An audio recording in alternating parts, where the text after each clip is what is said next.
አሰላሙ አለይኩም ወራህመቱላሂ ወበረካቱ። ውድና የተከበራችሁ የማዘር ዩቲዩብ አድማጭ ተመልካቾች እንዴት ናችሁልኝ? ሰላም ናችሁልኝ ወይ? በያላችሁበት የአላህ ሱብሓነሁ ወተዓላ ሰላም፣ እዝነት፣ ረደት ሁሉ ነገር አይላችሁ እያልኩኝ ዛሬም በአዲስ ዜና ተከስቻለሁኝ። ላይክ፣ ሼር፣ ሰብስክራይብ እያደረጋችሁ ተቀላቀሉን።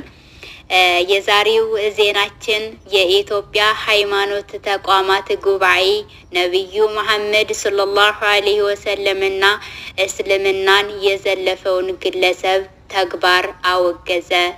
ጉባኤው የግለሰቡን ህገወጥ ተግባር ተቋማዊ ለማድረግ የሚስጥሩ አንዳንድ የኦርቶዶክስ እምነት አካላት ከድርጊታቸው እንዲቆጠቡ ጠይቋል።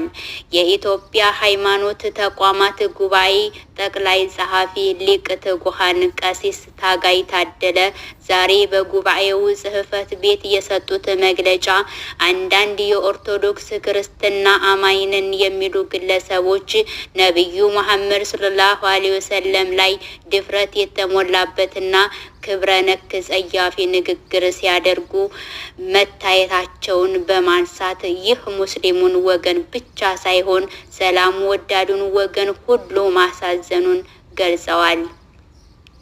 ጉባኤው ይህን አይነቱ የስነ ምግባራዊ እና ህገ ወጥ ተግባር የትኛውንም ሃይማኖት የማይወክልና የሚያወግዝ መሆኑን ሊቅ ትጉሃን ቀሲስ ታጋይ ታደለ ተናግረዋል።